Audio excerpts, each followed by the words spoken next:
nosso dia de hoje, dia 9, no primeiro ciclo de palestras tributárias, região metropolitana e ESA, com o tema sobre a tributação no século XXI no Brasil, as possíveis novas bases de incidência no contexto da economia digital.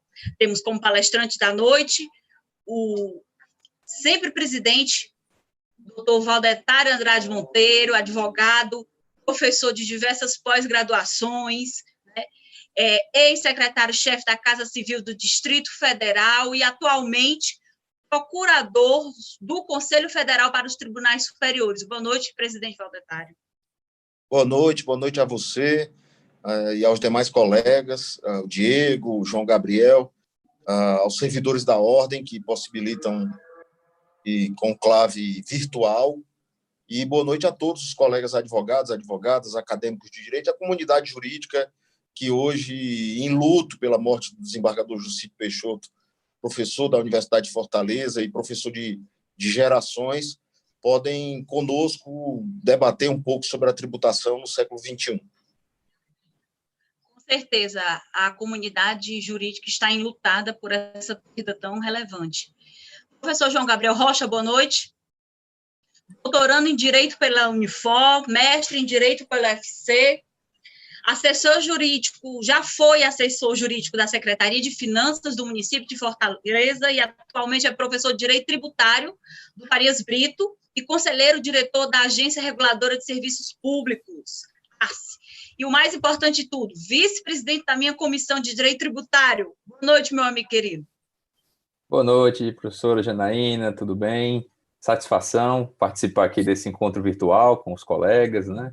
Quero também cumprimentar aí todos que nos assistem, advogados, enfim, acadêmicos, pessoas que são interessadas, né, nesse tema da tributação, das novas tecnologias, e saudar também aí o doutor Valdetário, né, que se colocou aqui para discutir esse tema tão interessante com todos nós, e saudar também o professor Diego, né, com quem também tive o prazer de escrever aí um artigo recentemente lá no nosso doutorado na Unifor, e que tratava exatamente dessa temática que a gente vai poder conversar mais aqui, né? Então, saúdo a todos aí e também faço esse registro aí, como o doutor Valdetário falou, né? Infelizmente perdemos o desembargador Jucídio, professor de muitos de nós aqui, né? Então, professor de gerações, professor dos professores. Então, faço também esse registro, né? Enfim, das nossas condolências, né? Aos familiares e a todos que conviveram com o doutor Jucídio. Realmente foi uma perda significativa para todos, né? Mas é isso, é vida que segue e vamos em frente. Mas só registrar a minha satisfação, né? Obrigado, Janaína, também pelo convite, né? Desde o início dessa ideia de fazer esses encontros, a gente sempre vem conversando, então agradeço demais aí o convite para participar dessa live. Ok. Professor Diego Martins, boa noite, doutorando em Direito, mestre em Direito, doutorando em Direito pela Unifor, não é isso, professor Diego? Coordenador da Escola de Direito da Pós-Unifor, dos cursos de Direito, Processo e Planejamento Tributário, Direito Societário e Negócios Empresariais, Direito Digital e das Startups, e LLM Compliance. Boa noite, professor Diego, seja muito bem-vindo. Boa noite, professor Janaína, agradeço o convite. Boa noite, professor João Gabriel, professor Valdetário, demais que estão aqui nos assistindo, e espero que seja produtiva essa noite. Infelizmente, não tivemos uma notícia boa hoje, né, como já todos sabem, do desembargador Jucídio Peixoto, que foi professor de vários e sempre um desembargador que nos atendia quem precisava no seu gabinete, na época também quando foi juiz. E só registrar mesmo aí essa perda para o Poder Judiciário hoje. E passo agora para a senhora, que fique à vontade, estamos aqui. Um abraço. Obrigada, professor Diego. Sobre o tema, nós vamos conversar com o advogado e professor, doutor Valdetário Andrade Monteiro, né, com a seguinte questão. Professor, como a jurisprudência administrativa dos tribunais superiores tem visto o impacto da inovação tecnológica na tributação? Olha, hoje, Janaína, nós podemos dizer que a tecnologia, a inovação, desenvolvimento do parque tecnológico mundial, ele tem uma mudança significativa na forma de tributar. Nós que começamos no direito tributário há um bom tempo, aprendemos no início da faculdade, a disciplina de direito tributário, que o tributo é uma prestação pecuniária em moeda, cujo valor nela se possa exprimir, que não decorre de sanção ou aplicação de multa, ato ilícito, cobrada mediante atividade administrativa plenamente vinculada em moeda, cujo valor nela se possa exprimir. Esse conceito do artigo 3º do CTN, ele traz embutido uma discussão temática, doutrinária, gigantesca. Agregada a essa discussão, o professor Hugo de Brito Machado tem uma obra magnífica no conceito de tributo. Nós temos a tecnologia a agregar uma base nova de tributação, uma base nova de conhecimento, e que nesse momento em que vivemos foi extremamente acelerada pela pandemia. Verdade. O e-commerce, hoje, ele foi ampliado em mais de 1.000% na maioria das capitais e em cerca de 600% nos locais mais distantes. Se nós, no Brasil, tivéssemos um sistema de distribuição, sistema de coleta e de entrega de encomendas postais mais ágil, nós teríamos um aumento talvez de 2, 3.000% e a morte de boa parte do comércio nos moldes antigos. As pessoas que antigamente adquiriam eletrodomésticos, faziam feira em supermercados, lojas de conveniência, a própria forma de pedir a alimentação pronta ou a aprontar, ela vai mudar com o uso da tecnologia. E isso, quando você atrela ao conceito de tributo, você vai fazer uma mudança de paradigma a partir da apreciação dos tribunais superiores. Não é que essa mudança é nova, não é que essa forma de tributação não venha sendo discutida. Eu lembro bem que nós, tributaristas, e eu tive a felicidade de ser o primeiro presidente da primeira comissão de estudos tributários da OAB do Ceará, nós, nos primeiros dias de funcionamento da comissão de estudos tributários, lá em 2000, em 99, nós já discutíamos a substituição tributária e os efeitos da substituição tributária pelo avanço, cortou um pouco, pelo avanço da tecnologia. Então, para nós também é importante perceber que esse desenvolvimento tecnológico, ele traz a ampliação das bases de cálculo, a multiplicação das formas de comercialização e novas estruturas, novos meios de aplicação, tanto das alíquotas como da mudança na base de cálculo, e isso gerará, por parte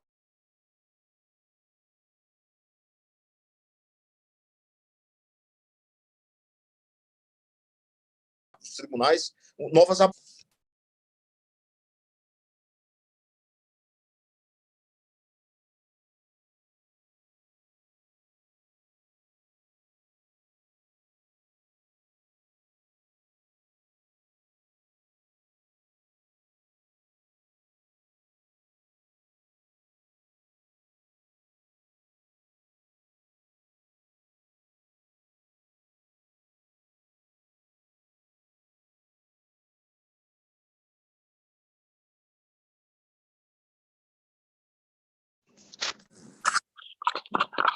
Vou pedir minhas desculpas aqui, porque eu estou usando o celular. Por conta da pandemia, eu estou fora de casa, Janaína. Eu estou passando a semana fora, volto no final de semana, e vocês me ouvem? Eu passo a semana no hotel e passo o final de semana em casa, para não contaminar. Sim, estamos lhe ouvindo, mulher, presidente. Então, essa coisa da pandemia, ela é tão forte que alterou até o modo de vida da gente no nosso dia a dia. E aí, como eu estou fazendo aqui a live pelo celular, aqui e ali pode ter uma interrupção por conta da utilização do mesmo aparelho. Mas, enfim, como eu ia dizendo, a mudança de paradigma na forma de se comercializar, de se relacionar comercialmente, de adquirir mercadoria, de se prestar serviços, vai fazer com que os tribunais tenham novas, inovadoras abordagens, porque se há algo que nós não podemos imaginar tão certo quanto a morte é a tributação. Não há como se imaginar o país funcionando, o Estado democrático de direito, seja qual for a forma de administração utilizada, que nós vamos ter que ter uma tributação para que essa tributação se transforme em serviços, enfim, para que possa fazer a máquina administrativa funcionar. Não importa se será através da internet, será através de um outro mecanismo que nós ainda nem conhecemos totalmente de comercialização, mas haverá tributação. Então, o que digo é, Superior Tribunal de Justiça, os TRFs, que têm uma abordagem muito mais cotidiana da forma de tributação federal, muito mais que os tribunais singulares estaduais. Esses tribunais farão abordagens totalmente novas. E coloco mais uma vez, a pandemia ela veio como um acelerador de todos esses processos, inclusive fazendo com que a forma de advogar ela seja totalmente nova, ela seja totalmente diferente. Então, nós precisamos reinventar essa discussão, lembrando que o CTN continua o mesmo, que o nosso Código de Processo Civil, ainda bem, continua o mesmo, mas que as abordagens feitas pelos tribunais será totalmente diferente. Tanto o conceito de tributo, como o próprio estamento constitucional de abordagem de referência para a tributação, ela será reavaliada a partir desse desenvolvimento tecnológico. É uma pena, Loura, que não possa ficar com vocês até o final desse debate, mas queria colocar aí para o João Gabriel e para o Diego Martins só uma apimentada nessa discussão. É que nós precisamos aquilatar o custo da tributação e a diminuição do custo de arrecadação. O que eu quero dizer com isso? A tecnologia, para quem viveu nesse país há 2 décadas, há 3 décadas, a tecnologia ela diminuiu muito o custo tributário de arrecadação. Enquanto que no passado você tinha que verificar nota fiscal a nota fiscal, bloco de nota a bloco de nota, hoje com um clicar de computador você consegue já fazer uma verificação em loco por 2, 3 dias de toda a contabilidade de uma grande empresa ou até de uma multinacional. Qual é o impacto que esse desenvolvimento tecnológico trouxe na diminuição da carga tributária? Eu ouso responder que é quase nenhum. Então, uma abordagem importante para uma comissão tão significativa como é a comissão presidida pela Janaína Lima, uma abordagem diferente precisa ser feita, inclusive debatendo com o Estado, debatendo com os municípios, debatendo com a União, para onde está indo a diminuição do custo da tributação por conta do desenvolvimento tecnológico. Porque para o cidadão não é, já que as alíquotas permanecem as mesmas e as bases de cálculo só têm se ampliado. Então, nós precisamos, enquanto doutrinadores do direito, mostrar às secretarias de Fazenda, mostrar ao Tesouro Nacional de que essa tributação ela tem um custo operacional significativo, de segurança, de sigilo, de transmissão de dados, mas ele é infinitamente menor. Isso está em estudos, aí o Valor Econômico publicou há poucos dias um estudo farto nesse sentido. Ele é infinitamente menor pelo uso da tecnologia do que ele já foi no passado. Pela quantidade de pessoas que é menor, pela quantidade de estruturas que é menor, pela quantidade de material utilizado que é muito menor, mas não há, no meu entender ainda, um reflexo significativo na diminuição da carga tributária para o contribuinte. Então, eu sei que os tribunais vão fazer novas abordagens pelo uso da tecnologia, eu sei que novas alíquotas serão criadas, novas abordagens tributárias serão criadas para tributar esse e-commerce, essa nova forma de prestar serviço, mas também é importante, Janaína, João Gabriel e Diego Martins, que a gente possa discutir também para onde está indo o benefício da diminuição do custo operacional na cobrança tributária e que não se reflete na diminuição de alíquotas. Eu nunca ouvi falar em diminuição de IPI, de imposto de renda, que hoje é 100% tecnológico. Eu ainda sou do tempo do formulário que era recebido nas agências do Correio e nas agências da Receita Federal. Hoje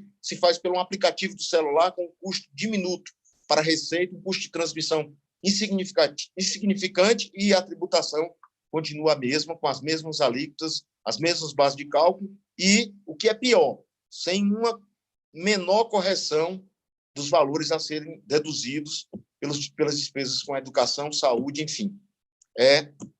São essas as colocações que eu iria fazer. agradecer demais a vocês pela paciência, pelo continuar da Comissão de Estudos Tributários. Eu me sinto um pouco pai, junto com o Carlos César Souza Sintra, com o Erinaldo Dantas, com o Hugo de Brito Machado II, com o José Alexandre Goiânia de Andrade, com esse grupo, Pedro Jorge Medeiros. Uma maravilhosa. Criamos lá atrás a Comissão de Estudos Tributários, e com muita alegria, com muita felicidade, vejo ela tão bem ser tocada por vocês, tão bem presidida pela Janaína. Um grande abraço, me coloco sempre à disposição. Valdetário, só não sai agora que eu gostaria de lhe agradecer aqui ao vivo e a cores, certo? E dizer que eu li um currículo em que você ocupou e ocupa vários cargos, né? E eu sei, meu amigo, e ouso lhe chamar de amigo, porque tive a grata satisfação de colocar no meu currículo como conselheira, né, da sua gestão, que você é um profissional preparado e que cresce sempre apoiando e ajudando a todos que estão do seu lado. Né? E eu queria que, de público, lhe agradecer, porque muitas vezes, Valdetário, na minha vida, eu penso, o que é que eu vou fazer, né, em algum momento profissional ou jurídico, e eu lembro dos seus conselhos, nunca desistir e continuar, persistir. Né? Então, assim, você sempre até faz um jargão que advogado não desiste nunca, né? Então, assim, eu quero lhe agradecer. Somos advogados, não desistimos jamais. Não é isso? Não é isso? Então, assim, foi o que eu falei para o Hugo II, que ele teve momentos antes e deve estar nos assistindo, que ele falou que ia nos assistir com os outros palestrantes, e falo para você, né? Porque muitas vezes a gente lê o livro de um profissional, a gente vê um profissional bem-sucedido, mas quando a gente vai para perto desse profissional, a gente tem não vê que a pessoa é assim, e você eu sou testemunha, né, do respeito, da capacidade, né, da voz e vez que você sempre deu a todos e ainda dá, né, a todos que estão do seu lado, mesmo com a sua agenda super apertada, você nos deu aí um pouco de tempo. Sei que amanhã é seu aniversário, tive o prazer de fazer seu aniversário há um tempo atrás, né, de organizar, porque você merece, e desejo a você e toda a sua família tudo de bom. Muito obrigado por esse momento aqui conosco, né, e que Deus te cubra. Já estou lhe desejando seu aniversário de tudo de bom, muita saúde, muita paz, que seus melhores sonhos se tornem realidade no seu dia a dia. E muito obrigado, Valdetário, você fez diferença na minha vida e na vida de muitos que estão aqui nos assistindo, o nosso próprio querido Eltinho, que falou aqui, uma pessoa que nos ajuda muito, que é um profissional de mão cheia, né, que você também deu a mão. Então, assim, agradecer e lhe desejar muita paz, muita saúde, uma boa noite, meu querido. Gratíssima, viu? Eu agradeço, Janaína, agradeço ao Diego, agradeço ao João Gabriel, e mantenho o lema: nada vence o trabalho com fé em Deus. Se você não conseguiu ainda chegar lá, é porque trabalhou pouco. Só se antes ainda não conseguiu chegar lá, é porque rezou pouco. Então, ore mais, trabalhe mais, que com certeza você vai chegar lá. Orando e trabalhando muito, viu? Vou um grande abraço a todos. Metas enormes. Um abraço. Está falando. Obrigada. Não era só isso, que o Valdetário mencionou aqui um livro, e que ele falou disso, é um livro do professor Hugo, que foi um livro de 1987, que é um livro que realmente a essência dele a gente não se perde, que é o Conceito de Tributo e Direito Brasileiro. Fui pegar aqui no escritório, sempre tem a biblioteca, e vi realmente isso, e é uma das coisas que nós vamos falar aqui, eu e o João Gabriel. Esse livro do professor Hugo de Brito Machado? Não, esse é um dos, mas o que ele mencionou é esse aqui, né, o Conceito de Tributo no Direito Brasileiro. Então, ele falou, realmente é um livrozinho pequeno, de 85, salvo engano, 1985, e é um livro que antes da Constituição de 88, mas não se perde a essência da tributação, que já veio, né, você tem aí de 1966, que inaugura aí um novo sistema. Professor Diego, muito obrigado pela sua referência aí do livro, né? Agradecer também por o senhor poder contribuir, sei que sua agenda também é bem complicada, né? Foi muito difícil, não foi, professor João Gabriel, colocar a agenda de todos esses palestrantes, o dia e o horário, mas graças a Deus deu certo, né? E eu gostaria de começar com o senhor, né? O que é que o senhor entende por economia digital? Seria possível falar em Estado de Direito Digital? Bem, o que a gente quando a gente fala em tributação, no contexto da economia digital, a gente tem que partir desse pressuposto. Por que é que se fala tanto em digital, tributação digital, a internet das coisas? E aí, por que é que não se falar, talvez, numa concepção de se criar esse Estado de Direito Digital? E foi algo que nós, digamos assim, não é uma criação, né? Não foi uma criação, assim, o autor tal disse isso, o doutrinador, o Diego, o João Gabriel, quando escreveram esse artigo que está para ser publicado, meu e do João Gabriel, sobre a tributação na era digital, não é que seja uma criação específica sobre um conceito de Estado de Direito Digital, mas nós entendemos que com a inovação tecnológica, com a evolução da inovação tecnológica, todas as coisas que estão na nossa realidade passam a ser exatamente a realidade do mundo digital. A gente até prefere dizer digital do que virtual, porque tem um professor, na verdade, né, um sociólogo francês, que é o Pierre Levy, que quando ele fala no que é virtual, ele diz que o virtual nem sempre está relacionado ao que é digital. A gente tem um conceito da virtualização das coisas, ser exatamente um ambiente remoto, uma aula virtual e tudo, mas a virtualização ela está mais próxima aqui a algo que eu fuja um pouco da minha realidade e eu consiga tornar aquilo como virtual. E aí é um conceito, uma parte do livro que ele diz muito interessante, que diz, a sensação de um surfista, quando ele está numa prancha, quando ele surfa, ou então da pessoa quando vai cair de paraquedas, aquilo ele sai do corpo físico e vai para o corpo virtual, porque ele sai da realidade dele e entra exatamente nessa realidade virtual, que seria essa experiência. E quando a gente fala em digital, as coisas serem digitais está mais próximo à tecnologia, e tudo aquilo que era feito dentro de um projeto físico, de uma economia física, ela passa a se pautar no contexto de uma economia digital. E aí nós podemos ter a questão das transações bancárias, que hoje são feitas, o que antes se falava em vou passar o cheque, eu vou depositar um cheque, a CPMF era cobrada sobre uma alíquota da transação que era feita no cheque. Hoje, 2020, por meio também da crise Covid, o ministro Paulo Guedes já fala na possibilidade de se criar uma espécie de CPMF digital. Seria uma CPMF que iria incidir sobre as transações feitas nos aplicativos, né? Porque todo mundo, hoje em dia, acaba que quase todos utiliza dos aplicativos para fazer suas transações, para fazer o pagamento, para fazer uma transferência bancária. Então, isso tem se aproximado dessa tributação e disso tudo por conta dessa economia digital. Quando a gente fala em economia digital, não está dizendo que é só uma economia do contexto de estar só num ambiente, na internet, que as coisas no meio físico mesmo não vão passar mais a existir.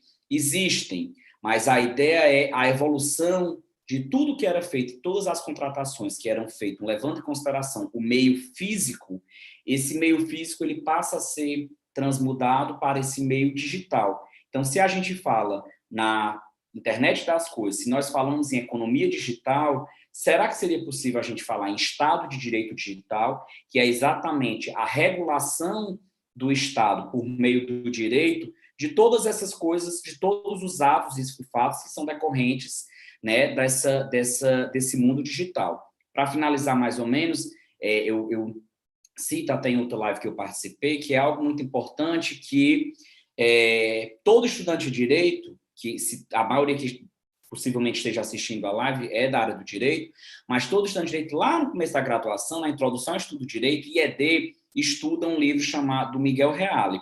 E a teoria do Miguel Reale é uma teoria tridimensional da norma, em que ele estrutura a norma entre fato, valor e norma. Eu tenho um fato, então temos um fato social, porque, enfim, vivemos em sociedades, né? E aquele fato, com a inovação tecnológica, passa a ser valorado, e aí, por meio daquela valoração, como a inovação tecnológica muda os fatos, E isso não é diferente da tributação, porque a tributação nada mais é do que fatos econômicos que possam expressar alguma riqueza e capacidade contributiva. Quando eu tenho essa valoração, eu tenho que normatizar, eu tenho que, aquele novo fato, que foi, e no caso da inovação tecnológica, foi inovado por meio da inovação tecnológica, ele passa a ser valorado e criado por meio de uma norma. Então, esse fato, valor e norma é algo muito normal dizer que quando o Estado ele vê que as relações sociais de trabalho, as relações civis, as relações contratuais e a relação tributária, ela passa a ser alterada, seria sim possível, e essa é a nossa conclusão, de se falar num Estado de direito digital. Nada mais é do que um Estado de direito que vai regular os conflitos e as relações advindas da realidade digital, do que o meio digital veio a criar. Né? Então, basicamente, eu entendo que seria possível se falar nesse momento, dessa parte desse Estado de direito digital, até porque as coisas, assim, quando não tem aquela regulação que o próprio Estado de direito costuma fazer, fica, digamos, sem uma insegurança. Nós somos, e principalmente se tratando de Brasil, século XXI, nós somos um Estado positivista em que a segurança jurídica advém das normas.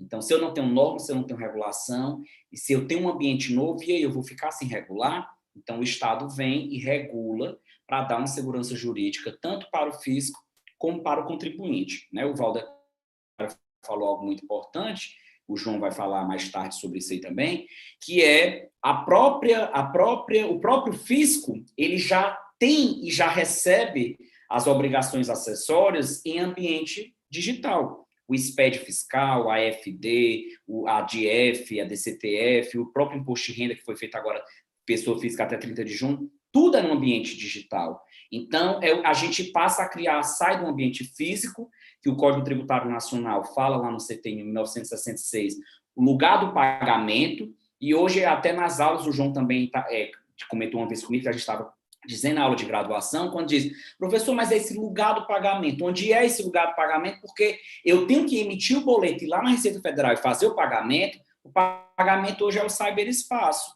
O pagamento hoje é por meio do meu aplicativo. Então, o espaço físico perde-se e entra em cena, né, o ciberespaço e outros assuntos que vamos aqui falar, porque senão não posso falar tudo já na primeira indagação da professora Janaína.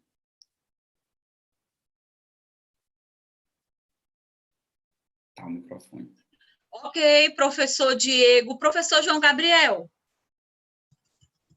qual o objetivo de se repensar? Qual o objetivo de se repensar novas bases de incidência tributária sobre essa questão? Pois é, né? Esse tema é muito interessante, né? Porque como o Diego estava falando aí, o Valdetário também mencionou, se a gente parar para refletir acerca do contexto em que o nosso CTN, que é lá de 1966, né? O contexto em que ele foi aprovado, né? Todas aqueles fatos geradores que foram lá descritos, né? As bases de cálculo, alíquotas, etc. Se a gente comparar aquele período com o período atual, a gente vai perceber que há uma série de mudanças que aconteceram, né? Então, o CTN foi aprovado num contexto de, como o Diego falou aí, de uma economia física, né?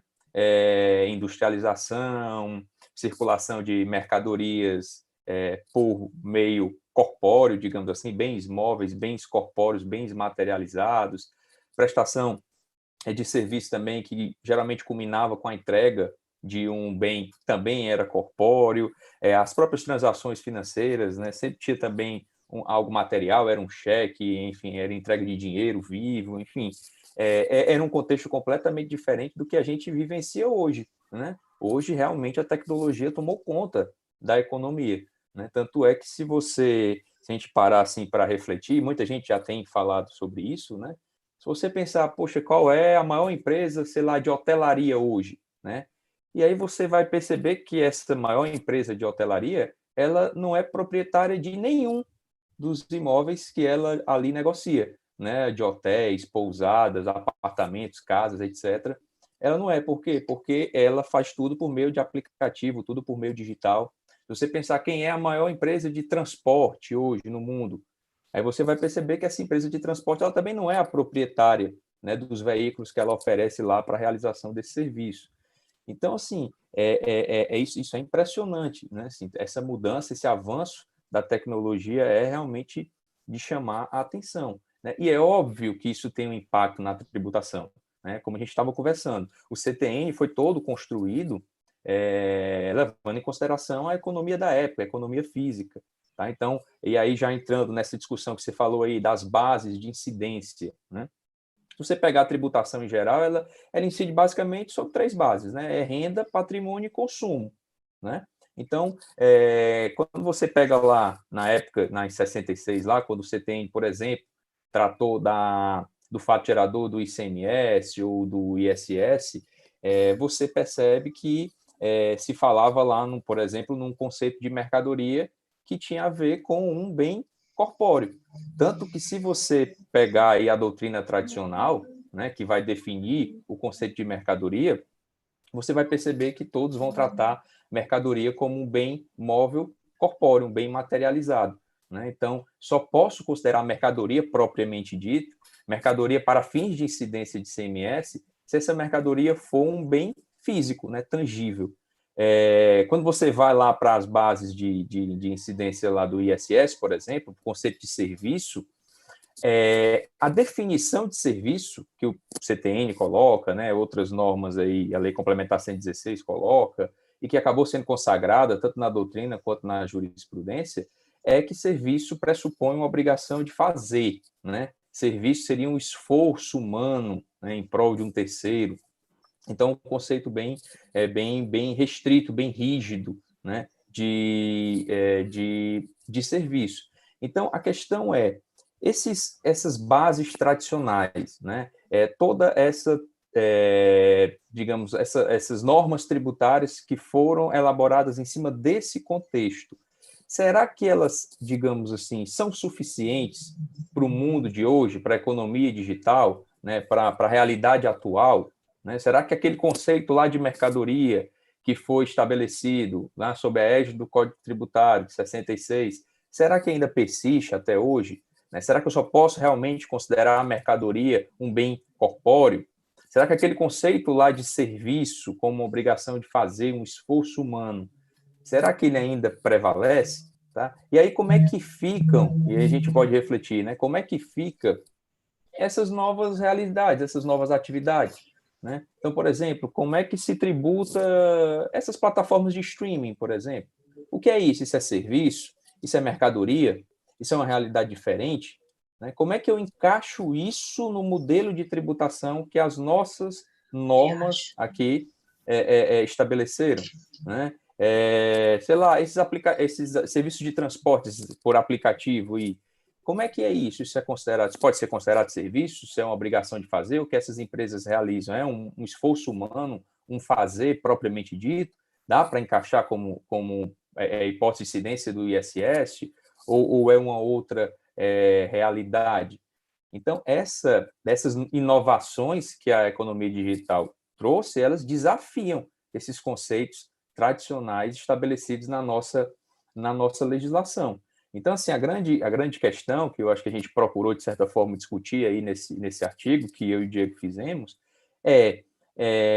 à luz da capacidade contributiva, né? Considerando, tendo sempre isso em mente, que a tributação ela existe, claro, para gerar recursos para o Estado, para que o Estado concretize aqueles objetivos para os quais ele foi criado, né? Então, a tributação ela serve para isso, para gerar receita para o Estado, mas a tributação, para ela ser justa, para ela ser correta, ela precisa respeitar o princípio da capacidade contributiva, como a gente falou, principalmente em relação aos impostos. Então, capacidade contributiva é tributar de forma mais acentuada quem revela maior capacidade econômica, né? Ou seja, aquelas manifestações de riqueza mais significativas.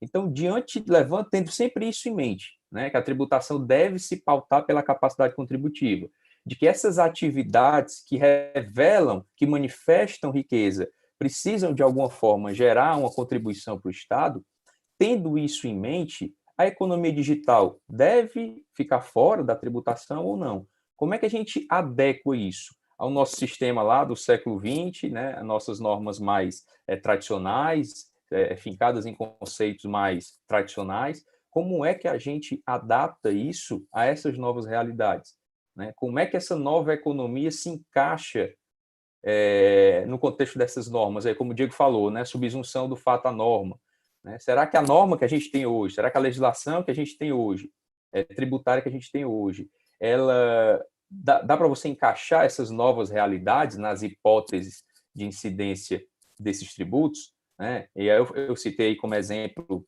ISS e ICMS, né? Porque é o que acaba sendo mais discutido, né? Que são esses impostos sobre o consumo aqui no Brasil, né? Até porque a gente sabe que quando se está falando muito em reforma tributária, né? Agora esse assunto já voltou aí aos noticiários, e a proposta que está mais avançada, a gente sabe disso, lá no Congresso Nacional, que é a PEC 45, ela trata exclusivamente das modificações na tributação sobre o consumo, né? Por isso que a gente bate tanto nessa questão, está falando tanto de ICMS, ISS, né? Porque são os tributos que acabam, de certa forma, sendo mais afetados aí por essa nova economia digital, né? Então, o grande ponto é esse: à luz da capacidade contributiva, da justiça fiscal que se deve buscar, né? Tributar mais quem pode contribuir mais, tributar menos quem pode contribuir menos. Diante dessas novas tecnologias, dessa economia digital, como é que a gente vai fazer para poder concretizar esses princípios, esses objetivos da justiça fiscal, da capacidade contributiva, né? Como é que a gente vai tributar de forma adequada? Aí não é questão de aumentar a tributação, de diminuir a tributação, não estamos aqui falando de aumentar a carga tributária ou diminuir a carga tributária, mas sim em tributar de forma justa, né? Tributar de forma correta, de forma adequada, seguindo os princípios da Constituição. Então, como fazer isso? É até um princípio. Exato. Então, como fazer isso diante dessas novas realidades, né? Como enquadrar na legislação que se tem hoje essas novas realidades, né? Esses novos serviços, essas novas atividades, enfim, trocando em miúdos essa economia digital, né? Então, acho que é a grande questão que está se discutindo, né? Mas, enfim, devolvo aí para você para a gente tocar aí, botar outras perguntas e enriquecer mais esse debate, né? Só essas linhas iniciais aí para a gente situar o problema, né? Brilhante, agradeço aos dois, né? E, assim, outro ponto que eu vejo muito interessante e de dificuldade é que a economia digital, quando a gente pensa em tributar, vamos dar um exemplo aqui, o e-mail, né? O e-mail, ele já se tornou obsoleto, a gente já está falando hoje em streaming, né? Quando a gente falava em disquete, a gente hoje em dia não tem mais disquete, a gente já tem pendrive, a gente já não tem mais nem muitas vezes pendrive, tem nuvem, né? A gente compartilha na nuvem, a nuvem, ela fica, você pode ter acesso na sua casa, né? ou no seu escritório, ou onde você estiver, você conecta a nuvem. E aí, professores, como é que fica essa questão, né? Porque diante do dinamismo da tecnologia, o fisco fica tentando, né, tributar essas novas formas, esses novos meios, e não se tem ainda uma consistência nisso. Por favor.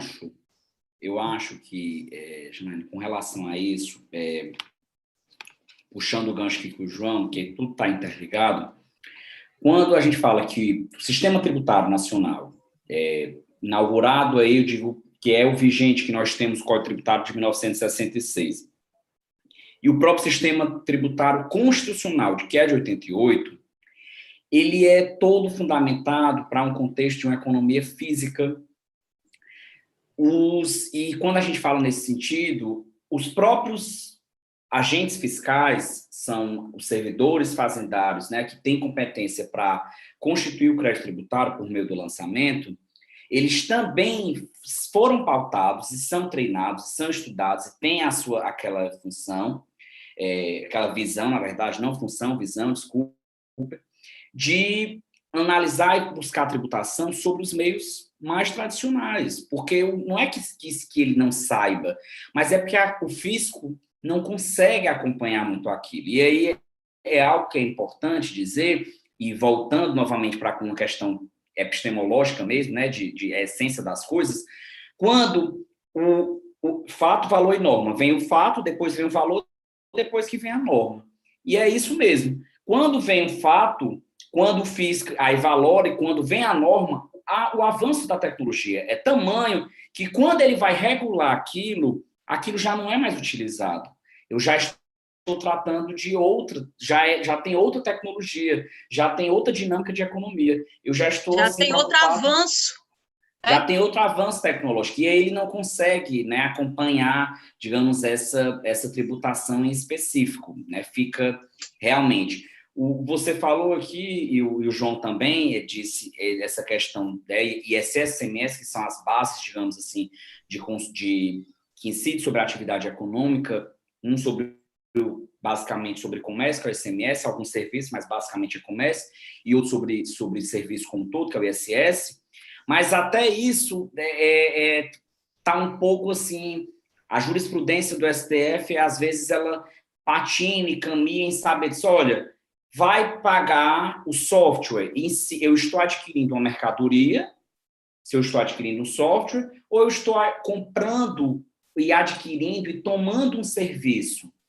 E aí o serviço não posso nem dizer o serviço de streaming, porque eu já estou dizendo que aquilo é serviço, mas o streaming, enfim, a atividade de streaming, aquilo deveria ser tributado pelo ICMS ou pelo ISS. E aí, veja, a legislação do ISS, é a mais recente que nós temos, a Lei Complementar 116 de 2003, ele passou quase, 13 anos, né? 13 anos, para criar uma lei complementar, que foi a 157 de 2016, para dizer que streams era tributado pelo ISS.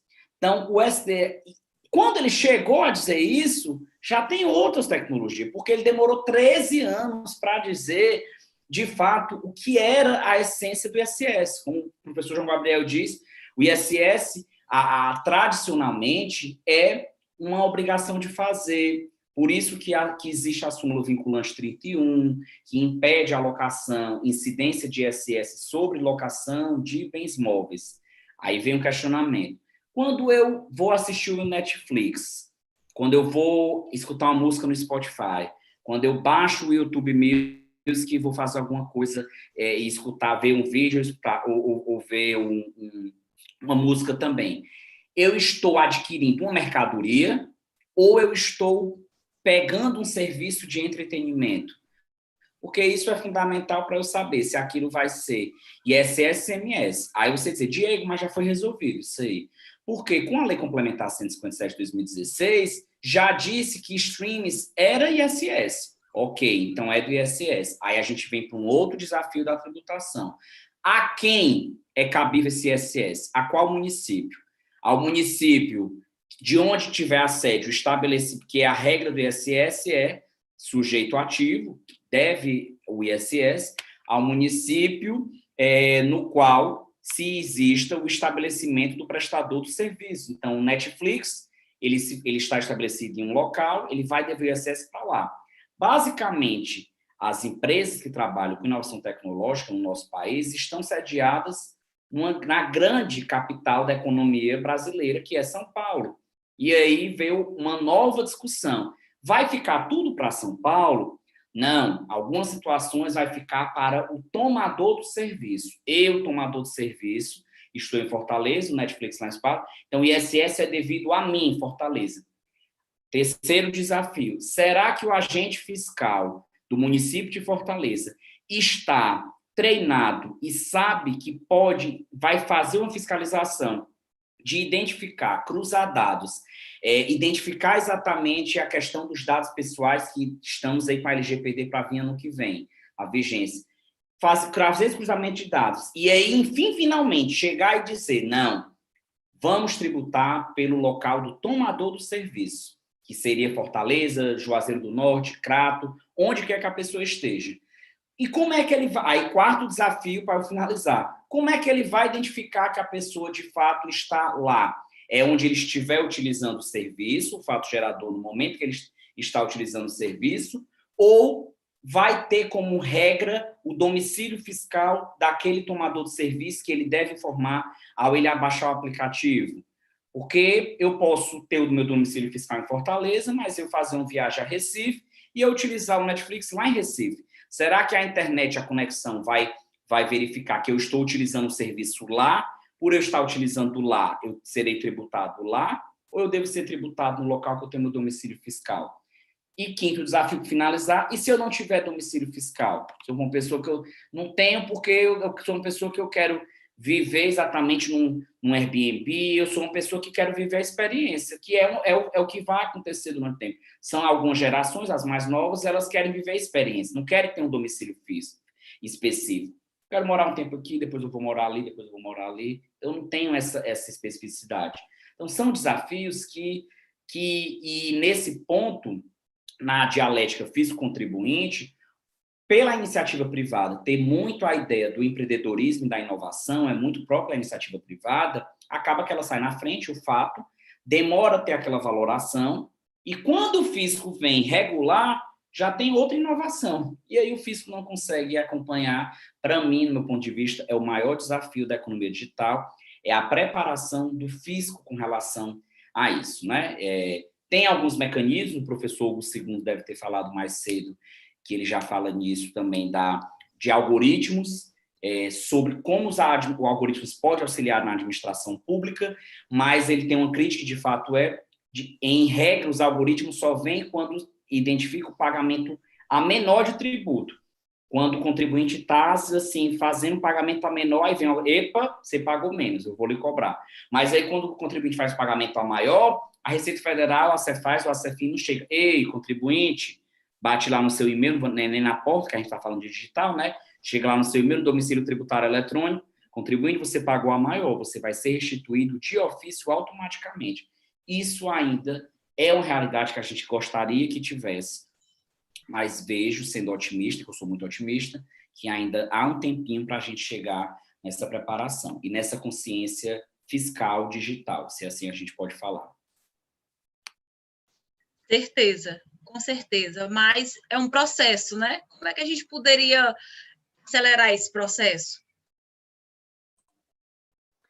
João? Vamos lá, deixa eu dar um pitaco aí também nessa discussão boa, né? E eu gostaria também de rememorar vocês, a todos nós, a pergunta que o professor Valdetário deixou para a gente, né? E eu acho que se o fisco arrecadando mais e está gastando menos, para onde está indo essa receita? Isso é interessante, porque eu acho que essa questão passa também, né, de saber assim, olha, a carga tributária, né, sempre se costuma dizer no Brasil a carga tributária é muito alta, né, se paga muito tributo, se cobra muito tributo, essa tributação é justa, essa carga tributária ela é justa, para onde está indo esse dinheiro, né, onde é que está sendo investido, e aí o Valdetário colocou muito bem, né, à medida que o fisco se moderniza, né, e o custo para arrecadar diminui, isso não deveria ser revertido no sentido de que diminuíssem também as alíquotas dos tributos, né? Mas eu penso que essa discussão passa muito também, e aí o Diego pode falar também melhor disso, pelo modelo de Estado que a gente deseja, né? Eu acho que, para mim, essa relação é a principal. Qual é o modelo de Estado que a gente deseja? Né? A gente quer um Estado mais intervencionista, a gente necessita de um Estado mais social, né, que chegue junto aí em serviços, por exemplo, de saúde pública, que forneçam educação pública também de qualidade. A gente precisa que o Estado atue fortemente na infraestrutura, né, em saneamento. A gente quer que o Estado esteja presente também, prestando, por exemplo, uma assistência social, fazendo programas sociais de redistribuição de renda. Qual é o tamanho do Estado que a gente deseja? Né? Então, acho que a carga tributária, a arrecadação, né, cobrar menos ou mais tributo, eu acho que passa por essa reflexão também, né? Eu vejo aqui, por exemplo, no Brasil, a gente ainda é um Estado muito pobre, ainda é um Estado que tem muita desigualdade, né? Ainda é um Estado que a miséria... A gente está vendo, essa pandemia, eu acho que escancarou ainda mais isso, né?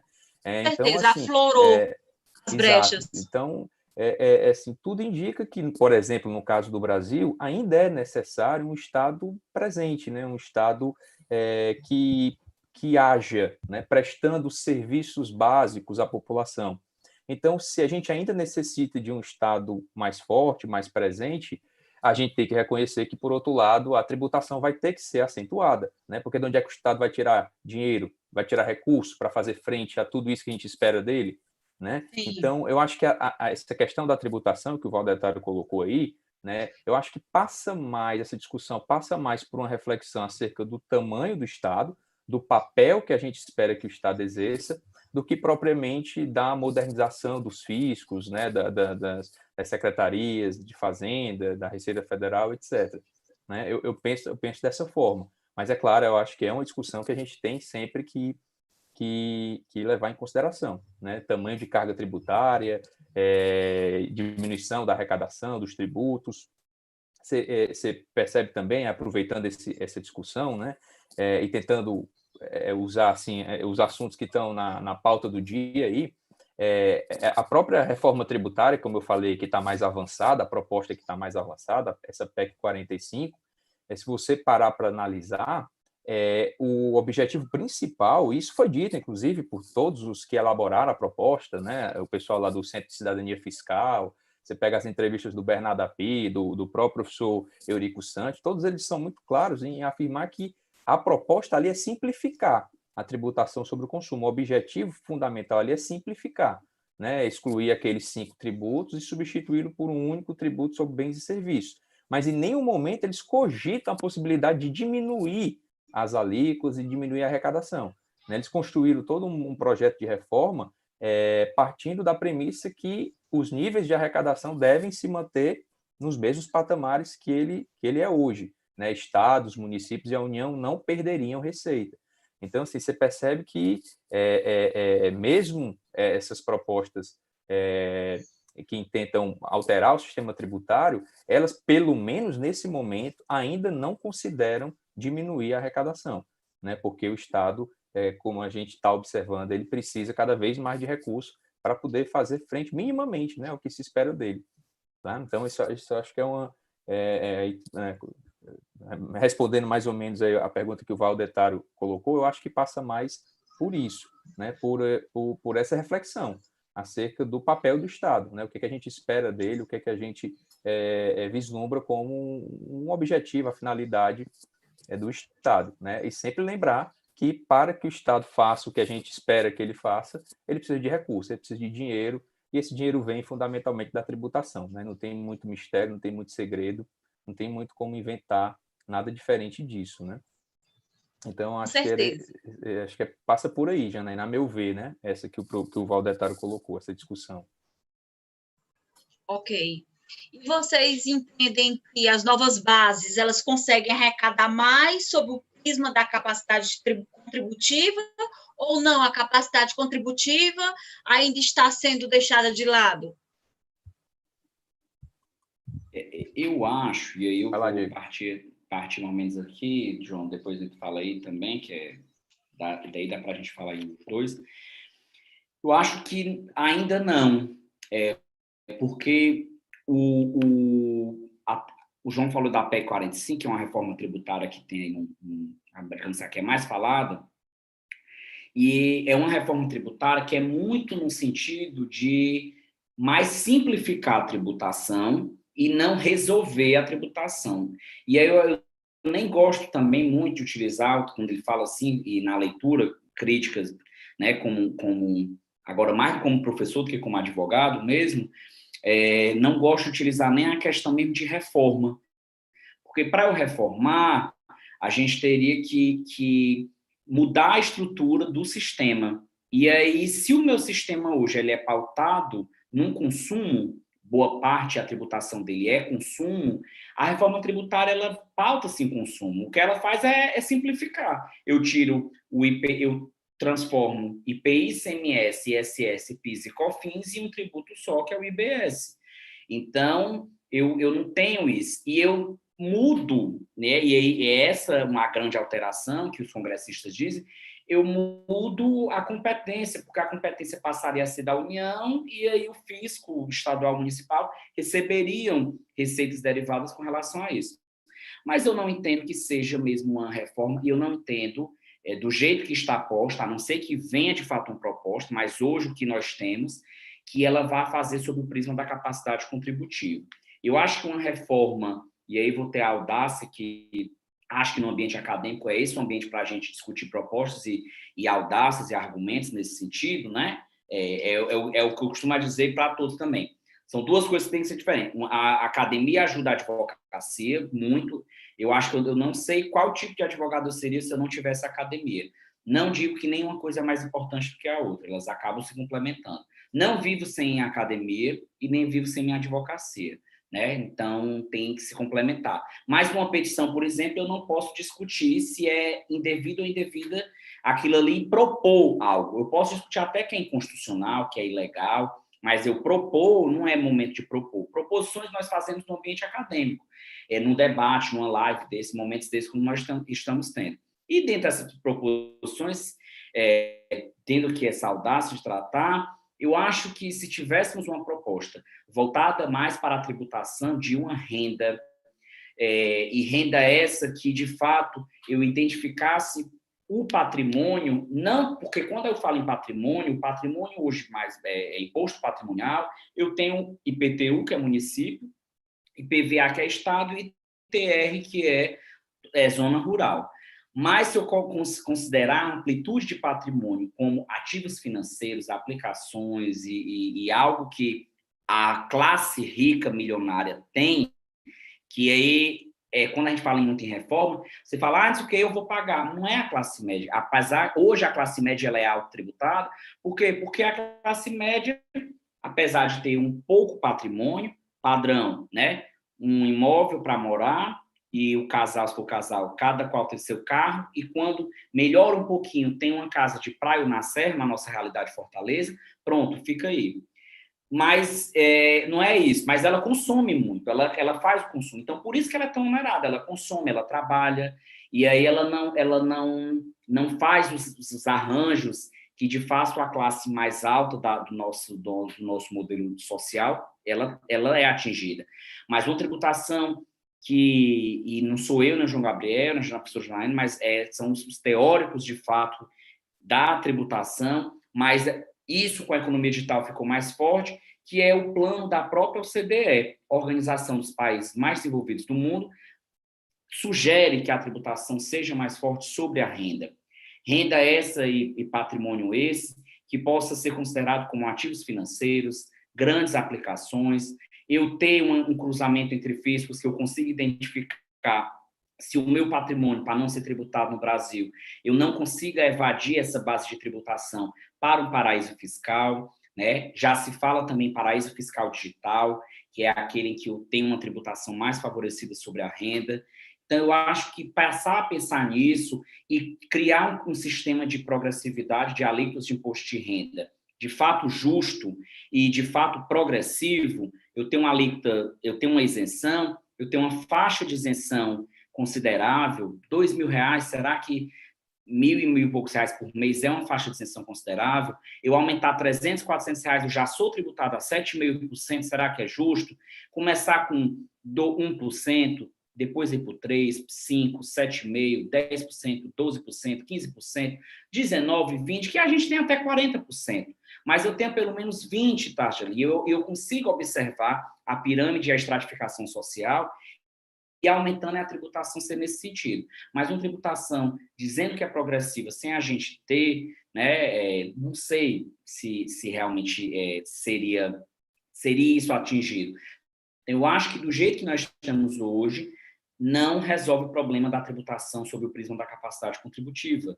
Ela deveria ser uma tributação, né, mais voltada para um patrimônio que contemplasse e aí é um esforço da União, né, que contemplasse exatamente esse patrimônio, ativos e que pudesse ser enquadrados nessa nova tecnologia como tributação sobre a renda, porque é amplo. Você tem no artigo 43, quando ele fala qual é a base de cálculo? Renda ou provento de qualquer natureza. Simplesmente uma lei ordinária pode vir e dar uma amplitude melhor do que seja considerado, percebendo essa valoração e normatizando esse novo fato social, do que seria essa renda e provento de qualquer natureza no contexto do ano 2020 e ano 2021. Não é apenas o papel e o salário que você recebe, né? Pessoas que trabalham com as novas modelos de empresa, startups, elas têm outro tipo de pagamento, de tributação. Pagamento por criptomoeda, será que seria possível? Eu fazer um pagamento na bolsa e eu ter dividendos, a tributação sobre dividendos, será que resolve o problema de uma tributação justa ou não? Né? Então, são formas nesse sentido que eu acho que tem que ser repensadas. Se não forem repensadas, eu acho que a gente não consegue atingir o ideal da tributação, que é exatamente um arrecadar sob o prisma da capacidade contributiva, observando a reserva o mínimo existencial, né? E, além disso, não se consegue um dos mais importantes, se a gente fala em tributação e reserva possível, capacidade contributiva, mas para mim, um dos principais objetivos, se não o principal objetivo republicano, que está lá no artigo 3º, que é a redução da desigualdade social. Eu acho que se a gente, de fato, não tiver uma tributação pautada na capacidade contributiva, não consegue o objetivo republicano e Estados federados que nós somos alcançar a desigualdade social. Esse é o que eu penso, basicamente. E tem muitas outras coisas, né, Janaína?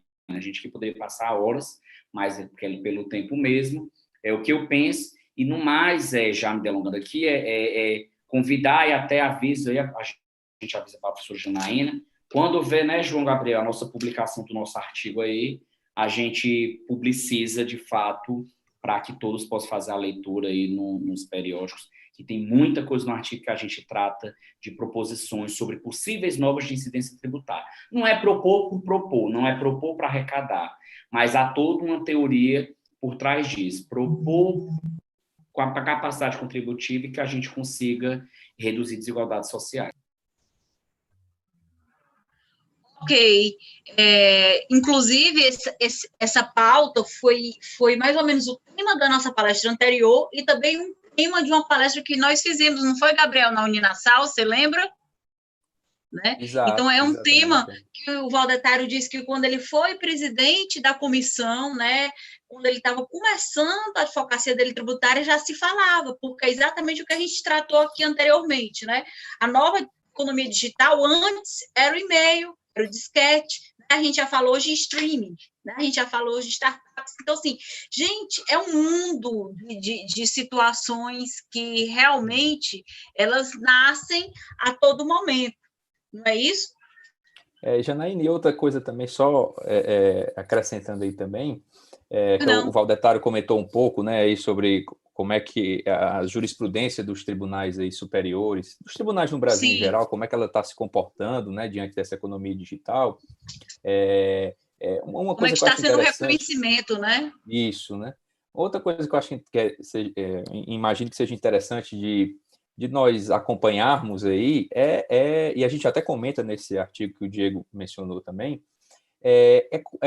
a evolução, eu poderia dizer a evolução da jurisprudência, principalmente do Supremo Tribunal Federal, né, sobre esse tema. Porque a gente, por exemplo, né, só para exemplificar aqui, que a gente comenta também no artigo, voltando lá a essa questão do conceito de mercadoria, né, do conceito de serviço, se você observar a jurisprudência do STF, por exemplo, em relação ao conceito de mercadoria para fins de incidência do ICMS, você vai perceber que o STF ele vem, digamos assim, se curvando a essas inovações, né, a essas novas tecnologias e reconhecendo a alteração, o impacto que isso causa na tributação. Né? O Diego falou aí dos softwares, né? Então, só para citar como exemplo aqui, nessa questão dos softwares, quando o Supremo foi chamado a se manifestar acerca de se na comercialização de softwares por transferência eletrônica, né, o software por download, né, você não vai lá mais comprar o CD em que tem um programa de computador, pegar e instalar na sua máquina, né? Você baixa esse programa pela internet, via transferência eletrônica, instala no seu computador. Né? E aí o Supremo foi chamado a se manifestar. Puxa, isso aí é passível de incidência de ICMS? Eu posso considerar o software que é comercializado por transferência eletrônica como mercadoria para fins de ICMS? E aí o Supremo, eu diria até, numa evolução do seu entendimento, considerou que sim, né, que o ICMS incide não só sobre mercadoria física, né, sobre bem corpóreo, mas também pode incidir sobre bens incorpóreos, né? Também pode incidir, por exemplo, sobre o software transferido por download, né, por meio eletrônico. Né?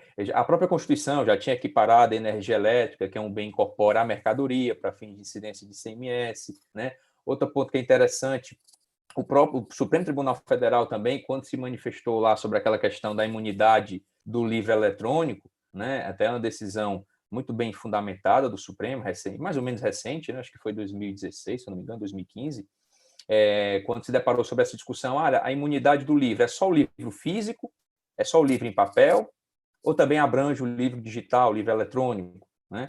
E aí o Supremo, também numa interpretação, digamos assim, evolutiva, entendeu que a imunidade também abrange o livro eletrônico, né? Que aquela palavra lá, papel, que está na Constituição, não significa só o livro físico, né? Que também abrangeria o livro eletrônico, porque a finalidade da norma, a finalidade da imunidade era facilitar a difusão da cultura, do conhecimento, da informação.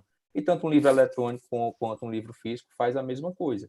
Né? Então, você percebe na jurisprudência do STF, digamos assim, uma evolução, né, na interpretação dessas normas que haviam sido elaboradas e aprovadas num contexto, como o Diego falou aí, de uma economia física, né, de uma economia mais tradicional. Né? E aí, só para fechar também, né, em relação ao ISS, que a gente comenta no artigo também, que eu acho interessante para quem está nos ouvindo aí, né, para quem é curioso no assunto, também acho que seria interessante dar uma olhada no julgamento que o Supremo fez do recurso extraordinário 651.703, que tratava daquela questão da incidência do ISS sobre o plano de saúde, né? Exatamente envolvendo essa questão, essa atividade desses planos de saúde é serviço? Eu posso considerar serviço? Os municípios podem tributar por meio do ISS? Isso é obrigação de fazer? Né? Alguns planos alegavam que não, que isso não é uma obrigação de fazer, que não há nenhum esforço humano envolvido nisso, né? Que, portanto, não incidia ISS. E o Supremo, né, ao analisar essa questão, avançou, assim, eu diria que avançou ou até alterou o seu próprio entendimento. Né? Se você pegar a definição, que acho que é o ministro Luiz Roberto Barroso coloca nesse julgado aí, né, no voto dele, é de que o conceito de serviço não é um conceito fechado. Né? Serviço não é propriamente uma obrigação, não pode ser considerado só uma obrigação de fazer de forma rígida, né, uníssona, não. Serviço, na visão dele, nesse julgado, seria tudo que proporciona, o serviço para fins de ISS, né? Seria tudo que proporcionasse, que oferecesse uma utilidade para outro. Tudo que você agregue, toda utilidade que você ofereça a alguém, aquilo ali seria considerado serviço. Então, no caso dos planos de saúde, por exemplo, ele entendeu que aquilo ali, aquela atividade, poderia sim ser considerada serviço e entendeu pela tributação. Então, esse entendimento a gente poderia talvez levar para essas outras atividades aí, né? O Diego falou aí nas plataformas de streaming, isso é serviço, não é serviço? Para esse conceito mais geral que o ministro Barroso ofereceu no voto dele aí nesse julgado, serviço sendo um oferecimento de utilidade para outra, plataforma de streaming poderia se encaixar perfeitamente nesse conceito, né? O serviço de transporte por aplicativo também poderia se encaixar, né? Você falou aí da tributação na nuvem, né? Desses cloud computing, e também poderia se enquadrar nisso, né? Então seria um conceito mais abrangente de serviço. O que é que eu estou querendo dizer com isso? Né? Por que eu estou falando desses julgados? Por que eu estou levantando essa jurisprudência? Para que a gente fique atento, né, a essa mudança de interpretação da lei que o Supremo vem dando, né, vem sinalizando nesses julgados. Então, é aquela questão, será que eu preciso sempre reformar, né? Sempre tenho que aprovar uma reforma tributária? O Diego falou aí, né? O Congresso demorou 13 anos para poder incluir na lei complementar do ISS essas novas atividades aí, como, por exemplo, de streaming, né? Então, a legislação, a gente sempre que se deparar com uma tecnologia nova, com uma atividade nova, inovadora, sempre a legislação vai ter que ficar correndo atrás, né? A gente sempre vai precisar reformar a legislação, vai sempre precisar mudar a Constituição ou mudar alguma lei para poder alcançar e tributar situações que manifestam capacidade contributiva, Ou será que, como o Supremo está sinalizando em alguns precedentes desses, será que uma nova visão sobre a lei que já existe, uma nova interpretação sobre aqueles conceitos que já estão postos, positivados ali na lei ou na Constituição, será que isso não seria mais adequado para você enquadrar essas atividades que, na essência, né, são as mesmas, mas vai mudar a forma, né? Então, assim, eu citei esses precedentes, esses exemplos, assim, para quem está nos ouvindo ficar atento, acompanhar, né, o comportamento da jurisprudência em relação a isso, para que a gente analise, né, que às vezes nem sempre é caso de mudar a legislação, né, nem sempre é caso de reformar o que já está positivado, né? Às vezes, uma interpretação mais, digamos, teleológica ou até evolutiva daquela norma seja, em alguns casos, suficiente para resolver esse problema da tributação, né? Então, acho que fica essa reflexão também para quem quer estudar o assunto, né? Observar isso aí e levar isso em consideração, né? Como o Diego falou aí, como o Valdetário colocou também, eu acho que também é um ponto interessante a se considerar. Brilhante, professor João Gabriel, muito obrigado pela sua colocação. Eu gostaria de lembrar a todos que dia 13 de julho, às 18 horas, temos uma outra palestra, o que esperar da relação fisco versus contribuinte pós-Covid-19, com o professor Carlos Sintra, professora e secretária da Fazenda, Fernanda Pacobaíba, e o Eliezer Pinheiro. E dia 13 de julho, às 20 horas, teremos encerramento com o lançamento tributário com o professor Paulo de Barros Carvalho. Ok? E dando continuidade, vamos passar agora ao momento de interagir com os que estiverem aqui conosco, certo? Sobre a temática.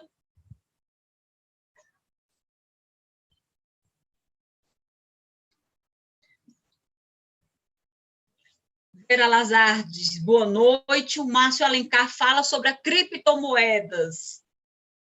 E aí, professor Diego Martins? Sobre do que é que ele fala aqui, eu estou até tentando ver aqui no YouTube, o que é que ele quer saber de criptomoeda. Deixa eu ver aqui.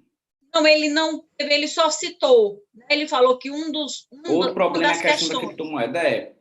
A questão das criptomoedas, eu acho que ela tem duas vertentes assim. Primeiro, se criptomoeda vale como extinção do crédito tributário, se eu posso pagar um tributo por meio de uma criptomoeda, que é algo que a Receita Federal não está ainda regulamentado nesse sentido, mas a Secretaria da Fazenda, daqui do estado do Ceará, a secretária Fernanda Pacobaíba, tinha inclusive um projeto, agora não me recordo, eu não posso dizer com certeza, pode até falar na live que vai ter dia 13, se foi dela, ou se for um projeto dela, ou se for um projeto do na época, secretário, então deputado Mauro Filho, que foi a questão de uma criptomoeda para o estado do Ceará. Criptomoeda nada mais é do que uma moeda digital, que esse procedimento dela é feito pela tecnologia do blockchain, e aí ela consegue exatamente eu pagar por meio de uma avaliação que eu tenha, mas tudo no ambiente digital, né? Então, hoje, uma das questões é se eu posso ou não posso pagar tributo com criptomoeda. A Receita Federal não está definido, e a Cefaz daqui do estado do Ceará está criando uma moeda digital para a Cefaz, para os contribuintes do ICMS. E a outra questão é, eu que tenho criptomoeda e eu tenho um acervo de guardado de criptomoeda, se aquilo considera renda tributável pelo imposto de renda. Então, será que eu devo ou não devo declarar aquilo que eu tenho de criptomoeda para fins do meu imposto de renda, para a minha declaração de imposto de renda? Essas são as duas questões, basicamente, que se o João aí lembrar de outro, mas que eu tenho com relação à criptomoeda, que hoje ainda não está totalmente definido o que é isso. E julgo que o João Gabriel falou aí, mais por uma questão de mania e exegese da interpretação da jurisprudência brasileira, das normas brasileiras, de tudo ter que se normatizar e dizer, não tem específico, vamos criar uma norma para aquilo. mas eu acho que é ver a essência, né? Aqui quem foi e quem não foi, mas acompanhou quando estudou aqui a parte da teoria da norma jurídica e a epistemologia do direito, a essência das coisas. A essência das coisas, o professor Arnaldo Vasconcelos dizia muito, é exatamente, não se perde. Eu posso ter a forma da apresentação, pode ser por meio de criptomoeda, mas na essência, será que a criptomoeda é pecúnia? É dinheiro? A pecúnia que está lá no artigo 3º do CTN, ela fala, é só o dinheiro em papel, ou pode ser dinheiro, cheque, cartão de crédito, criptomoeda. O que é a pecúnia? A interpretação desses conceitos é uma necessidade de se ressignificar certos conceitos, certos institutos. E isso a gente só consegue com um auxílio filosófico, e, desculpe aqui o termo, mas filosófico, epistemológico e hermenêutico, né? Desculpe quem não for da área que é mais acadêmica, não é coisa de doido, né? Talvez seja, né, Janaína e João Gabriel, que a gente que fez Professor mestrado Diego, de doido. Eu gostei da sua colocação aí, e corroborou com o que o professor Hugo II falou no fim da fala dele na palestra, né? Os novos operadores de direito, eles tinham que ter essa junção. E ele falou exatamente nessa questão filosófica, nessa postura, né? Porque é inconcebível no mundo de tantas mudanças que o profissional hoje em dia não tenha exatamente essa visão que o senhor colocou aí. Eu acho que a gente se preocupa... Visão e postura, né? Por consequência. Eu acho, professora Janaína e João Gabriel, que a gente se preocupa muito, e eu digo isso com certa propriedade, porque além de professor graduação, sou há um certo tempo de pós e hoje atuo na coordenação de alguns cursos da pós-graduação da Unifor. Os alunos, em sua grande maioria, eles querem muito a prática. Prática, eu quero saber como é que está a prática. Não tem como eu saber a prática. Eu só consigo a prática praticando, mas eu só consigo praticar se eu tiver autoridade naquilo, porque eu posso até fazer uma vez, mas depois o cliente não vai gostar e você vai ficar mal falado. Então, para começo de tudo, eu tenho que ter autoridade. E você começa tendo autoridade sobre um assunto se você estudar e pesquisar e saber a essência daquele assunto. Se eu não sei, não tem como. E aí, às vezes, ficam querendo, eu quero a prática, eu tenho que ter isso, eu tenho que ter aquilo. Calma, eu tenho que ter a essência, saber a essência daquilo ali. Quem trabalha com a parte aqui já veio para mim no escritório e, às vezes, sempre vem as dúvidas de saber como é que é uma tributação para uma startup. Porque se startup é um modelo empresarial novo, então acha que é algo totalmente novo. Não tem lei falando de startup, não tem isso de startup. Assim, aí vamos aqui, o que é startup? É uma empresa que vai inovar ou vai incrementar um tipo de inovação. Então, é empresa, não é um alienígena, não é algo que está fora da nossa realidade, é uma empresa. Ok, a empresa ela tem um objetivo, ela vai lucrar. Se ela vai lucrar, vai ter que pagar imposto de renda. Isso é fato. Se a startup vai ser de comércio, se vai ser de serviço, em sua grande maioria é serviço por funcionar na sua plataforma, vai ser pagar o ISS. Pronto. Basicamente, aí, ok, tem algumas, aí a startup vai ter o investidor para ela ter um crescimento exponencial, para que ela possa ser considerada um unicórnio, que é aquela startup que é quase que impossível de se ter, mas que fatura em pouco tempo milhões e tudo. Ok, mas aí é identificar a essência. O aporte que ele deu serviu como renda? Não, porque tem uma lei específica, que foi do Inova Simples, que diz que o aporte de startup não pode ser considerado receita da startup que está recebendo o aporte.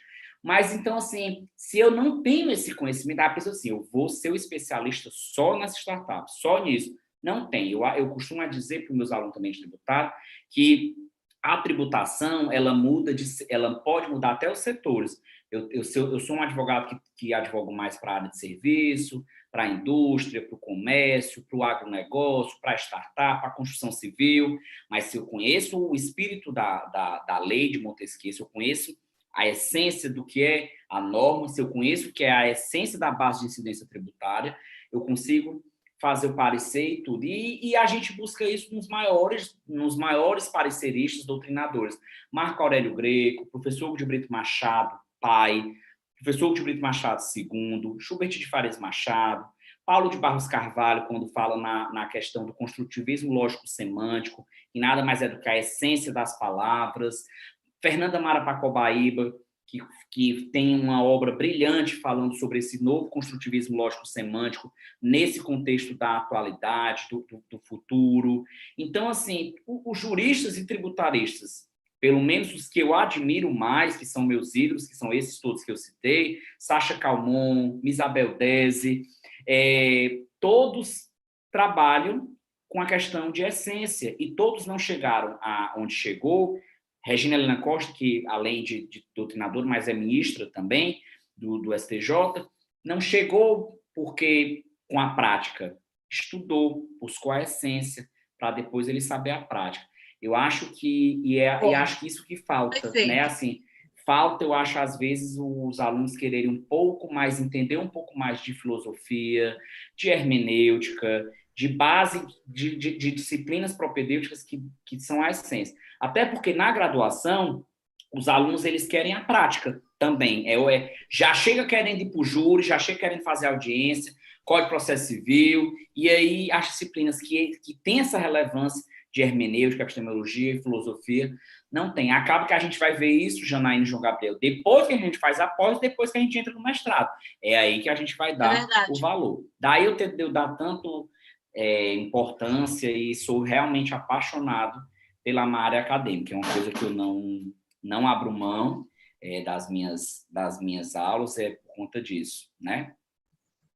Concordo, e assim, o mestrado, eu até, na minha última fala, na palestra anterior, foi o que eu disse, o mestrado ele me amadureceu muito de forma acadêmica e de forma profissional. Eu acho que o profissional hoje não tem como não se atualizar. Ele tem que estar se atualizando, seja por meio de curso de extensão, de mestrado, de doutorado, enfim, importantíssimo, né? Acho importantíssimo, eu acho que traz um amadurecimento acadêmico e profissional, eu concordo demais com isso, eu concordo perfeitamente. Sim, dando continuidade com o nosso trabalho, vou falar aqui a doutora Vera Carneiro, boa noite ao professor Valdetário, grande professor, a quem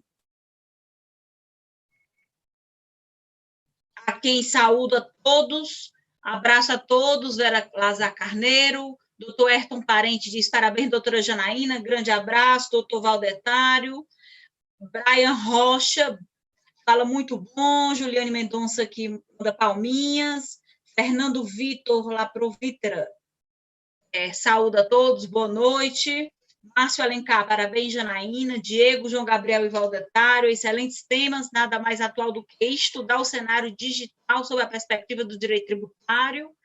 Ieda ou Leda, não estou vendo bem aqui, Salomão, Márcio Alencar já trouxe a questão da criptomoeda, Felipe Lopes Silveira, verdade, João Gabriel, Tiago Assunção, manda palminhas para o doutor Diego. Vera Carneiro, painel está excepcional, parabéns.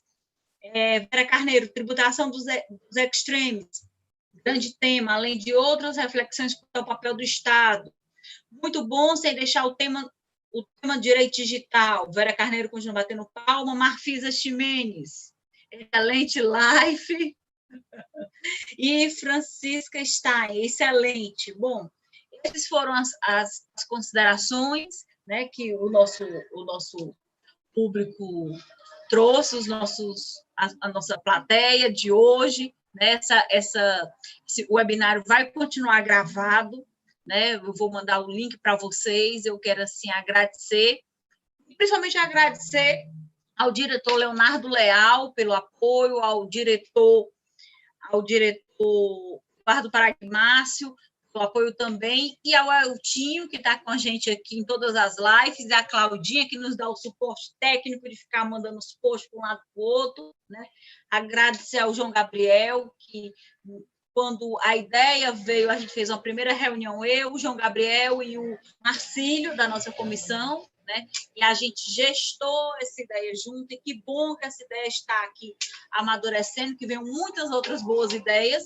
E aqui eu já quero aproveitar e fazer um convite aos senhores que tanto falaram nesse artigo. Eu acho que eu e todos que estão nos assistindo já estão com sede de ler esse artigo, mas aí eu trago um convite aos senhores. Vamos escrever um livro, doutores, sobre esse tema. O que acham? Nós três vamos? Ora, Estamos aí, né? De todas as palestras que teve, faz uma coletânea, é? A gente pode ser. Aí, tá vendo, Gabriel? Ele tá aí já majorando, né? Pode ser, de todas as palestras, a gente pode escrever um livro, né? E lançar, porque eu acho que é um tema extremamente rico, né? Não tem como a gente esgotar dentro de um webinário, né? E a gente vai escrevendo, vai amadurecendo, vai lembrando de outras situações, doutrinadores. Então, é um tema que eu já faço esse convite a vocês, ok? Pode ser? Tá jóia. Então, assim, excelente, joia. Excelente ideia. Vamos tocar nesse projeto, muito bom. Bom, a gente já pode dar as considerações finais, é isso? Como é que Por favor, professor João Gabriel, meu vice-presidente da comissão, aqui eu tenho a honra, né? Eu e o João Gabriel, uma vez entrando na Unifor, com a pastinha na mão, eu estava como orientanda da Lírida, ele chegou para começar a orientação dele com a professora Lírida. Assim, a gente de pronto já ficou conversando sobre livros e a amizade realmente floresceu. E depois eu tive o prazer também do professor João Gabriel ser meu professor num curso de extensão que eu fiz. E eu disse, Gabriel, eu fiquei encantada com a sua didática, com o seu jeito, né? E eu quero você na nossa comissão. E ele aceitou, e para mim foi uma grande honra, né? Gabriel, assim, ele traz ele traz uma contribuição imensa, um apoio imenso, né? E uma bagagem de conhecimento, né? Grande demais, né? Eu quero lhe agradecer, meu amigo, por você estar aqui conosco, né? Sei que você tem uma agenda apertada, tanto profissional como porque tem uma bebê linda, né? Em casa. O Arthur. Ah, um bebê, um menino. A bebê que tem sou eu, a bebê linda é minha. Que o Arthur quer ir para entrar na fila, mas ele está lá na fila ainda. Pronto, bote moral, Diego, bote moral, viu? Bote moral, né? Querida, eu quero... Então, assim, a gente obrigado você aí, agradeço pelas palavras, pela generosidade, e lhe parabenizo, tá, por essa iniciativa, quando você veio com essa ideia, e a ideia de chamar vários palestrantes, né, várias pessoas renomadas, né, do direito vários tributário. Olhares sobre o mesmo tema, né? Eu até questionei, eita, Janaína, será que a gente vai conseguir, né? A agenda desse pessoal é sempre atribulada, e, no entanto, você trouxe aí, né, muita gente boa, trouxe a professora Naté, você trouxe o professor Hugo Segundo, o professor Schubert, enfim, vamos fechar com o professor Paulo de Barros, né, que você falou aí, então... Professora Fernanda Pacobaíba, Carlos Sintra, Valdetário. Então, parabéns mesmo, acredito que foi um momento riquíssimo para todos nós. Eu me sinto honrado, né, de estar no meio de tanta gente boa aí. Então, agradeço demais o convite e agradecer o pessoal também que comentou aí, né, na live. Também acho que é bacana quando a gente percebe tanta gente assim interessada, né, querendo discutir esses temas, né, curiosos com essas novas tecnologias e o impacto disso na tributação. Então, assim, para nós aqui que estudamos isso, é uma satisfação grande poder conversar com todo mundo, debater esse assunto, e você nos deu essa oportunidade. Então, mais uma vez, lhe agradeço aí e parabenizo enfim, por esse evento, né, por todas essas lives que você está promovendo aí com tanto êxito, né? E agradecer também aqui ao Diego, né, pela participação, também quando a gente conversou com ele, de pronto aceitou o convite. Então, valeu, Diego, muito obrigado aí pela participação. Diego, ao detalhe também, né? Hã? Doutor Diego foi um presente nesse webinário que nós ganhamos. Olha aí, tá vendo, Diego? Ele e o presidente, o professor e o presidente Valdetário, né? Com certeza. Então, muito obrigado, querida.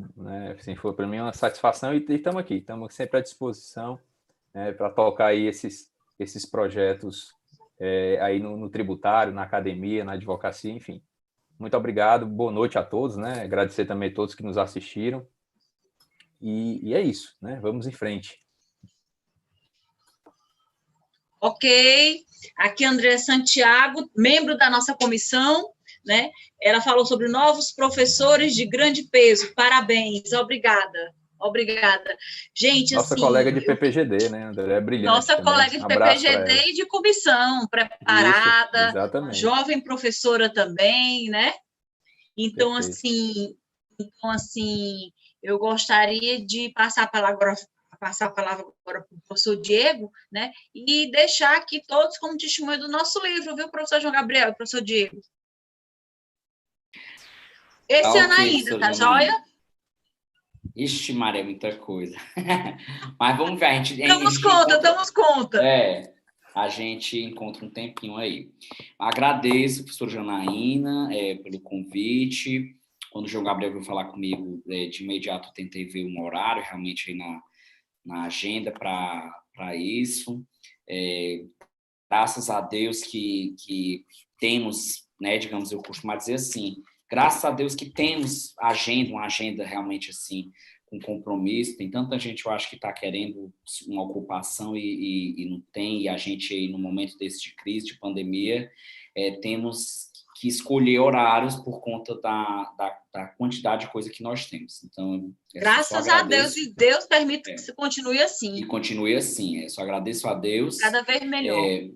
Agradeço a Deus. O João, que é um amigo também, e os laços aí tem ficado mais próximo ainda por conta do doutorado, que tivemos a ideia também de fazer de um tema sobre isso, e realmente é um artigo aí que a gente vai ver aí, que acho que pode, né, completamente fazer essa coletânea. Quando você falou do livro, achei mais interessante uma coletânea dos temas que teve nesse webinar que você fez, e aí a gente, cada palestrante fazer né, com os seus artigos com algumas considerações mais atrás da editora. E eu acho que fica realmente legal, bacana. Parabéns aí pela comissão, né, da OAB da região metropolitana e direito tributário. Acho que a gente tem que ter esses temas e me colocar à disposição no mais para outros eventos de cunho assim, da OAB, de cunho profissional e acadêmico. Eu sou entusiasta de transmissão de conhecimento. Então, eu acho que eu aprendo muito mais quando eu estou aqui, como de alguns dizem, levando conhecimento. Na verdade, eu não estou levando. Quando eu estou numa live dessa, eu estou aprendendo mais. Então, eu costumo dizer que sem participar de aula, de live, tudo, é um momento da gente respirar, até de ter nova esperança para um dia de trabalho mais novo, para um artigo novo, para um projeto novo. Sempre em momentos como esse a gente sai assim renovado. E no mais, agradeço, né, e realmente colocar à disposição Janaína, o professor Valdetário, que participou aqui no início, o suporte aqui que a gente está tendo, e o João Gabriel também, por ter debatido esse tema aí comigo. Muito obrigado. Eu que agradeço, né? A comissão está de portas abertas, inclusive faço um convite agora já de público para você vir participar da nossa comissão, né? Eu acho que a comissão só ganha, né? Vai ser uma festa em ter o seu nome, o seu trabalho, o seu know-how na nossa comissão. Com certeza que vão ter várias palminhas lá na comissão também, né? E, assim, agradecer a todos que ficaram conosco até agora, todas as colocações, perguntas, né? A ESA, mais uma vez, agradecer pelo apoio, a Claudinha, ao Elton, ao diretor Leonardo Leal, ao diretor Eduardo Márcio, e a todos que fazem a tão importante Escola Superior de Advocacia, esse braço educacional da OAB, né? Agradecer a nossa comissão pelo trabalho. Nós temos uma comissão extremamente unida, uma comissão que se tornou uma família, né, professor João Gabriel? Se tornou uma família, né? Exato. E assim a gente interage muito, a gente, graças a Deus, tem várias ideias e coloca para frente e age, graças a Deus, e agradecer a todos que ficaram conosco, e principalmente a Deus por ter nos permitido chegar até aqui, né? que ele nos permita continuar, melhor ainda, a nós e aos nossos. Né? Meu cordial boa noite a todos. A gente vai ficando por aqui. Dia 13 a gente volta às 18 horas e às 20 com a palestra de encerramento, com as palestras de encerramento. Muito obrigada e boa